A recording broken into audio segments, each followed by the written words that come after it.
दिल्ली विधानसभेच्या निकालाचं महाकव्हरेज तुम्ही पाहताय आणि आपण पुन्हा एकदा चर्चेकडे वळूयात। सुरुवातीला मी प्रशांत कदम यांच्याकडे जाईन की त्यांनी दिल्लीचं राजकारण खूप जवळून पाहिलंय। अरविंद केजरीवाल यांनी राजीनामा देणं, नंतर आतिशी यांचं नाव जाहीर करणं, सध्या अरविंद केजरीवाल यांच्याकडे असलेली काहीशे मतांची आघाडी आणि आतिशी यांची पिछाडी, काहीसा हा खेळ आवडला नाही दिल्लीच्या जनतेला? नाही, दिल्लीतले जर आपण मतदारांची संख्या लक्षात घेतली तर एकूण 1.5 कोटी मतदार आहेत। म्हणजे महाराष्ट्रामध्ये 9.5 कोटी होते साधारणपणे, म्हणजे 6 पट जास्त मतदार आपल्याकडे आहेत।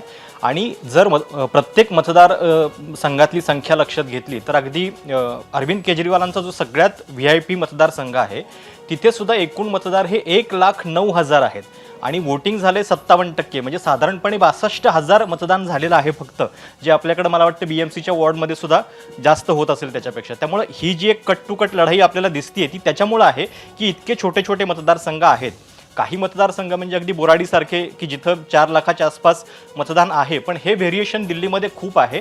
त्यामुळं म्हणजे बाकीच्या राज्यांमधला निकाल असा पटकन बदलत आपल्याला दिसत असला तरी इथं किती तो बदलतो हे आपल्याला बघावं लागेल। आणि 3 जे VIP मतदारसंघ आहेत ज्याच्यामध्ये एकतर नवी दिल्ली जिथं केजरीवालांच्या विरोधात संदीप दीक्षित लढतायत, परवेश वर्मा लढतायत, आणि कालकाजी जो सध्याच्या मुख्यमंत्री आतिशी यांचा मतदारसंघ आहे तिथे रमेश विधुरी की ज्यांचं तिकीट काटलेलं होतं। खरं तर ही एक वेगळीच कहाणी आहे की ज्या ज्या लोकांचं तिकीट भाजपनं कापलेलं होतं त्या लोकसभेला त्या सगळ्यांना पुन्हा विधानसभेला संधी दिली। म्हणजे तिकडे बरेच लोक बावनकुळेंच्या भूमिकेत तिकडे आहेत। आणि तिसरा मतदारसंघ जो आहे तो मनीष सिसोदियांचा आहे की ज्यांना पटपडगंजमधून तिकडे पाठवण्यात आलेलं आहे जंगपुरामध्ये। आणि मागच्या वेळी मला आठवतंय की 62 जागा आलेल्या होत्या केजरीवालांच्या, इतका मोठा विजय दिसत होता तरी संध्याकाळी 5 वाजेपर्यंत केजरीवाल हे मीडियाच्या समोर आले नव्हते। ते शेवटपर्यंत सिसोदिया जिंकतायत की नाहीत पटपडगंजमधून, कारण ती सारखी एक अशी पुढे मागे रेस होत होती। शेवटी ते जिंकले ते 3,200 मतांनी आणि त्याच्यानंतर मग त्यांचा विजय डिक्लेअर झाल्यानंतर केजरीवाल समोर आलेले होते। आता आपल्याला माहिती आहे की सिसोदिया हे जवळपास 1.5 वर्ष जेलमध्ये राहून आलेले आहेत आणि आम आदमी पक्षाचे 16 नेते जवळपास या सगळ्या काळामध्ये वेगवेगळ्या कारणांमुळे जेलमध्ये जाऊन आलेले आहेत। मला फक्त एक दुसऱ्या एका मुद्द्याबद्दल थोडंसं बोलायचं होतं, ते म्हणजे मगाशी जो काँग्रेसच्या योगदानाचा उल्लेख झाला, मला असं वाटतं की या सगळ्यामध्ये काँग्रेसला थोडंफार सुद्धा क्रेडिट देणं हे भाजपच्या इथल्या स्ट्रॅटेजीचा, तिथल्या सगळ्या परिश्रमांचा अपमान केल्यासारखं आहे। कारण याच्यामध्ये कुठंही काँग्रेसचं 0 क्रेडिट आहे असं मला वाटतं। दिल्ली MCD मध्ये गेल्या 2-3 निवडणुकांमध्ये तिथं भाजप सत्तेमध्ये होती। आता जे काही केजरीवालांची प्रतिमा हनन केलेलं आहे ते सगळं भाजपनं केलेलं आहे। म्हणजे तुम्ही इमॅजिन करून बघा की काँग्रेसचं सरकार आहे आणि त्यांनी एखाद्या मुख्यमंत्र्याला जेलमध्ये पाठवलेलं आहे, तर त्याचा म्हणजे जे इफेक्ट आहे तो परत गेन करण्याची संधी सुद्धा भाजपनं दिली नाही, जी काँग्रेसच्या काळात कदाचित मिळाली असती। त्यामुळं आम आदमीचा पक्ष एक वेगळा मध्यमवर्गीय बॅकग्राऊंडमधून पॉलिटिकल ॲस्पिरेशन बघणाऱ्या लोकांचा पक्ष असं असून सुद्धा जो कोणी चुकीत सापडतोय त्याला जेलमध्ये टाकण्याचं काम या सरकारनं केलं। म्हणजे आणि त्याच्यातही वेगवेगळी कारणं आहेत। म्हणजे केवळ आपण दारू घोटाळा म्हणतोय, पण मी मगाशी लिस्ट बघत होतो तर सेक्शुअल ॲब्यूज पासून ते अगदी म्हणजे सिव्हिल सर्वंट सोबत उद्दामपणे वागले, लँड ग्रॅबिंग केलेलं आहे, काही ठिकाणी चुकीचे व्यवहार केले, बोगस डिग्री, म्हणजे पहिला जो आपचा मंत्री जेलमध्ये गेला तो बोगस डिग्रीच्या केसमध्ये गेलेला होता। त्यामुळं जिथं तुम्ही सापडाल, जर तुम्ही पर्यायी राजकारणाचा विचार करताय किंवा सांगताय तर तुम्हाला चौकटीत राहावं लागेल आणि नाही राहिलात तर आम्ही जो काही हिशोब करायचा तो करू, आमच्या बरोबर राहत नसाल।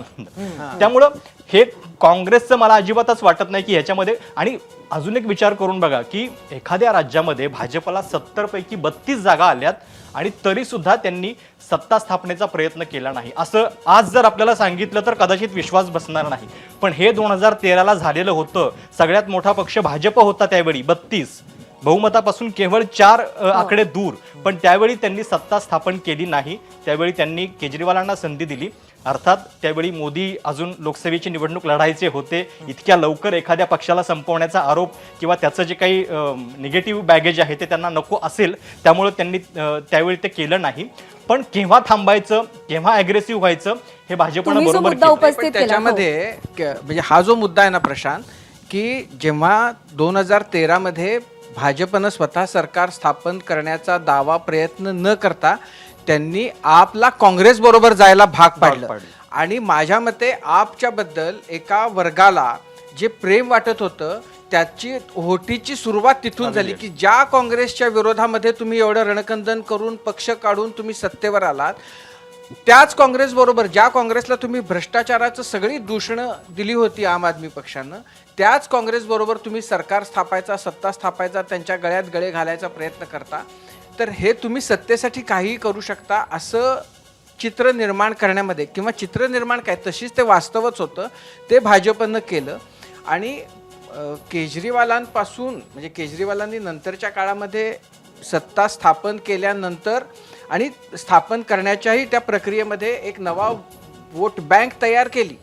मग ते दलित, मुस्लिम, गरीब रिक्षावाले, छोटे हातगाडीवाले वगैरे अशी, पण एक मध्यमवर्गीय म्हणजे हायफाय सोसायटीमधलाही एक वर्ग केजरीवालांच्या बरोबर अपेक्षेनं होता, तो या प्रक्रियेमध्ये दूर गेला. आत्ता मला दिल्लीमध्ये जो एक सूर जो मला नव्यानं जाणवला तो हा की एक थोडा बऱ्या स्थितीतला जो मध्यम वर्ग आहे त्याची ही भावना आहे की टॅक्सेस आम्ही भरतो पण याचे फायदे कुणाला मिळत आहेत, तर तो सगळ्यात शेवटच्या घटकाला, आणि हे त्यांच्या त्या मध्यमवर्गीय मानसिकतेला ते आवडत नाही की आमच्या ह्याच्यातून तुम्ही ह्यांना मोफत वीज देता, ह्यांना मोफत पाणी देता, आम्हाला काय देता. तर अशा काही गोष्टी या गेल्या 10 वर्षामध्ये घडल्या आहेत. असं काहीच म्हणजे ही जी सगळी बदल आहेत त्याचा परिणाम कुठंतरी आज आत्ताच्या घडीला जे 27 जागांची आघाडी आहे आपची त्याच्यामध्ये होत आहे. खूप महत्त्वाचा खरं तर हा मुद्दा आहे राजीव, आपण बोललात. आपल्याला असं म्हणायचं आहे का की जिथं अनेक राज्यांमध्ये या वेगवेगळ्या मोफत स्कीम्सचा फायदा राजकीय पक्षांना होताना दिसतोय, त्याचा तो फायदा न होता त्याचा फटका आपला बसला नाही. एक मी मगाशी असं म्हटलं की मानसिकता अशी आहे आपल्या समाजाची आणि एकूणच की जे मिळतंय ना तो एका टप्प्यानंतर जेव्हा मिळतं त्यावेळेला त्याच्याबद्दल खूप आनंद वाटतो आणि लोक त्याला लगेचच जो देतो त्याला डोक्यावर घेतात. पण एका टप्प्यानंतर त्याचा एका इलेक्शनला फायदा होतो, आता लोकांना तो आपला अधिकारच वाटायला लागतो आणि मग असं वाटतं की मग ठीक आहे ना, ते तर आहेतच ना, ते तर आप तर देतच आहे, आता ते काय 2100 देतात ना, तुम्ही किती देता 2500, तर मग ठीक आहे, मग आपण ह्यांना देऊ. किंवा आणखीन हे या सगळ्यामध्ये मगाशी समरनं मुद्दा मांडला तो एक खरं तर महत्त्वाचं कारण आहे की जे दंगे झाले आणि एकूण देशभरामध्ये जो काही हिंदुत्वाचा जो एक राजकारणाचा आपला जो पोत बदलून आता तो हिंदुत्ववादी झालाय, तर मला सगळं मिळतंय पण तरी सुद्धा त्या सगळ्याच्या उपर माझा धर्म जातोय. त्यामुळे या निवडणुकीमध्ये धर्माचा विषय त्याच्याबद्दल फार चर्चा होत नाहीये, पण त्या दंग्यांमुळं जे काही झालेलं आहे, त्या दंग्यांमुळं लोक जे हिंदुत्वाकडे वळलेले आहेत, त्या दंग्यां म्हणजे त्या सगळ्या पार्श्वभूमीवर हल्ली असं होतंय की जिथंही कुठं योगी आदित्यनाथांच्या सभा होतात तिथं त्यांना तुफान तुडुंब प्रतिसाद मिळतो. मग तो हरियाणामध्ये असेल, महाराष्ट्रात असेल, दिल्लीमध्ये खास त्यांना यासाठी बोलवून घेतलं आणि त्यांच्या खूप मोठ्या रॅलीज आणखीन रोड शो वगैरे झाले.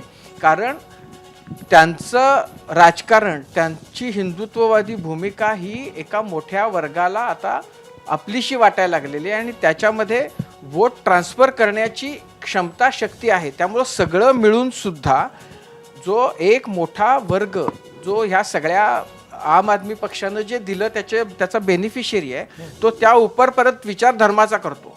आपल्याकडे दिसतं असतं की सगळं असलं तरी सुद्धा जातीचा करतो. दिल्लीमध्ये जातीचं राजकारण नाही आहे पण धर्माचं नक्कीच आहे. दिल्लीमध्ये राजकारणामध्ये खूप वेगवेगळ्या प्रकारचे त्याला पोत आहेत. तिथं पूर्वांचली, पंजाबी, उत्तराखंडी अशा वोट बँक्स आहेत.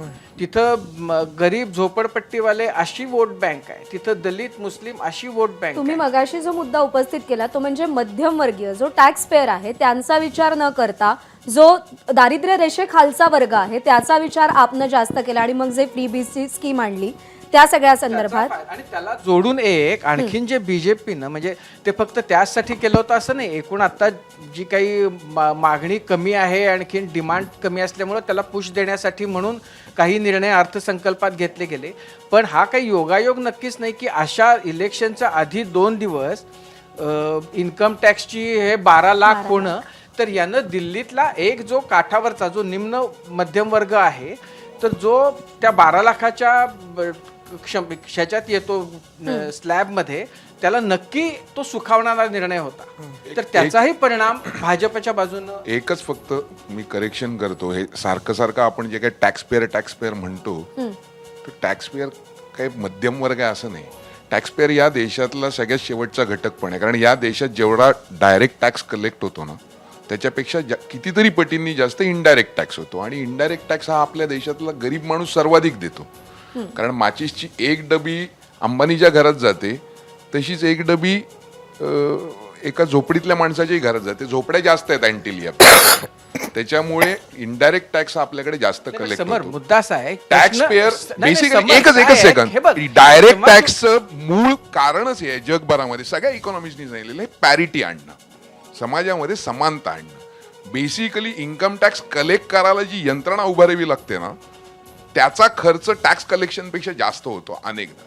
त्याच्यामुळे हे काहीतरी फॉल्स नेरेटिव्ह आहे. नाही, पण हे फॉल्स नेरेटिव्ह अनेक पक्ष काँग्रेससह, म्हणजे मनमोहन सिंगांच्या पॉलिसीसह भाजपचे सुद्धा अनेक धुरण पसरवत असतात की वी आर टॅक्स पेयर्स, आणि मध्यम वर्गाला ते खरंच वाटतं. नाही समर, त्याच्यामध्ये मुद्दा हा आहे की इनडायरेक्ट टॅक्स तर सगळेच देतात. जेव्हा तुमच्या नकळत जेव्हा तुमचा टॅक्स कापून घेतला जात असतो, तुम्ही झोमॅटोची ऑर्डर केली तर तुम्ही किती पैसे त्याच्यावर भरता तुम्ही बघा ना.